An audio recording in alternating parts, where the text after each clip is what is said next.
On the economy, they do polls. You know what's funny? All the politicians go out and they hire pollsters.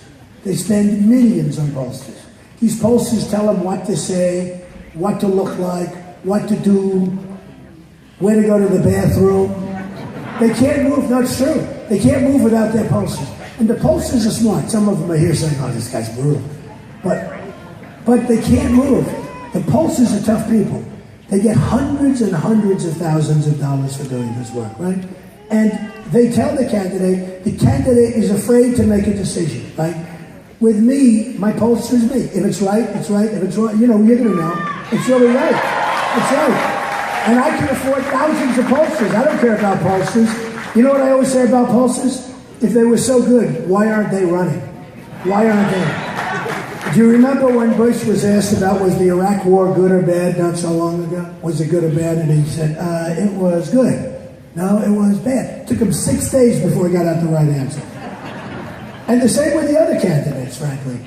So it sort of amazes me because we're going over the polls, and I don't think I've ever said this to a group, but they talk about pollsters, and every 4 days, these guys spend millions of dollars on polls.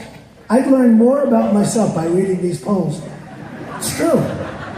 ABC, Washington Post.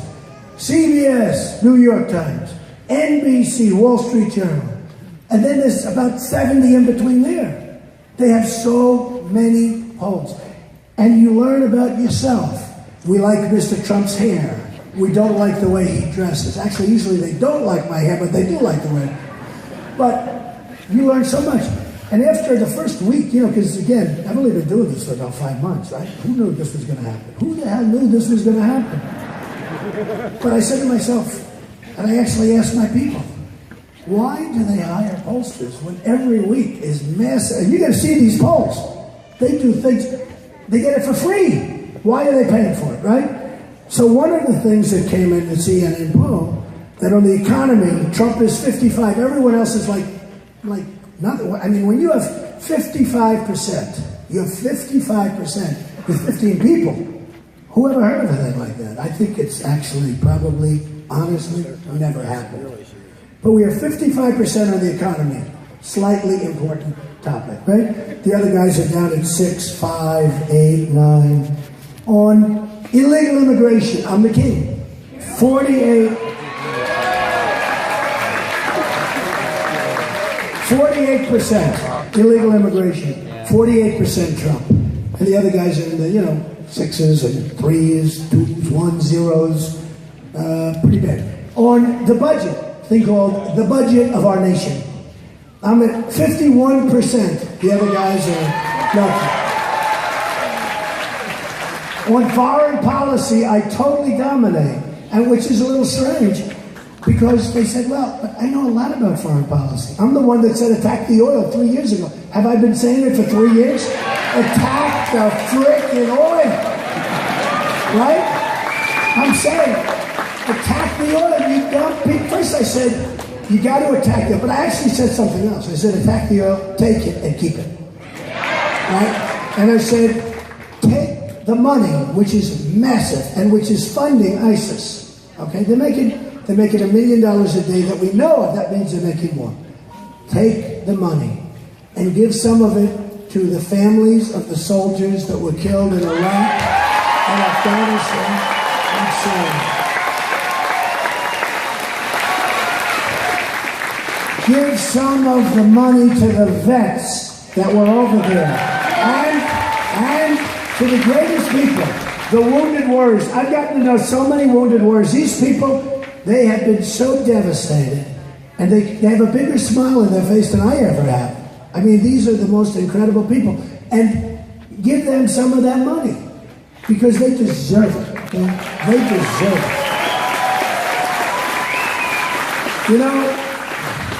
We sent 2,300 Humvees over. You know that, right?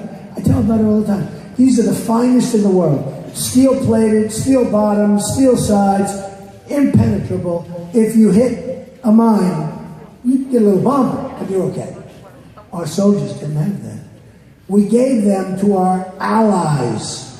Allies. Now here's what happens with our allies. Boom, a bullet gets shot. They all run out of their Humvees. The enemy comes, takes them, and that's it. 2,300. If our people had them, they wouldn't be wounded warriors today, okay? Our guys were riding around in the Humvees without any armor plate, and they don't have legs, and they don't have arms, and they're, just tough deal. But I've gotten to know them, and they're amazing people. And I say, and I've been saying for 3 years, attack the oil, take the oil. To the victor belong the spoils. To the victor belong the spoils. I say take the oil, and we'll have plenty left over for us too. But it's just so disgusting what's happening.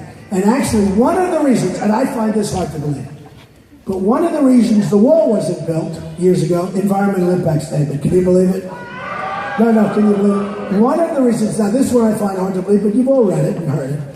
One of the reasons I hear that they didn't want to attack the oil is because it will affect the environment. Can you believe this? No. Can you? These people are just...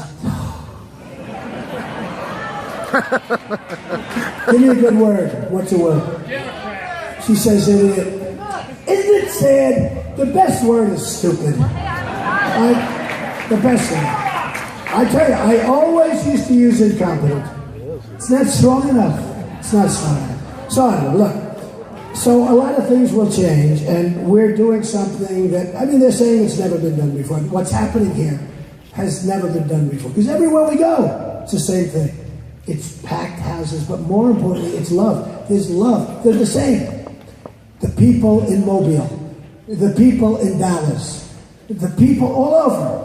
We went to Sarasota, Florida the other day, 12,000 people, set it all time. We're setting records at every place we go to. Without guitars. So Sarasota, we had 12,000 people. The convention center held 6. So we had 6 in, 6 out. I had to make 2 speeches, 1 in, 1 out. You think this is easy, don't you? This is not. But the spirit is so incredible. And a friend of mine who's a very, very successful guy, he said, where are you going today? I said, I'm going to wherever. How many people are you speaking in front of? 15,000 people. We had the other night, you saw that. It was incredible. What we had the other night was incredible. But I said 15,000 people. He said, how do you do it? Because he's a guy, he's a rich guy, he's very successful, very smart. He said, how do you speak before all those people? And you don't even have notes, you don't even have a speech to read. And you don't have teleprompters like our president. Remember when I said that if you're running for president, they shouldn't allow you to use teleprompters? It's true. Because... look, I told him, I said, it's the easiest thing in the world to do because there is so much love in these rooms that I go to. It's incredible. It's, we used to use the term the silent majority, and for some reason people didn't think that was politically correct. Nobody's really been able to explain that, but it's not a great term anyway because it's not a silent majority. It's a noisy majority. You got to see these places go crazy. No, it's true. It's true. And believe me,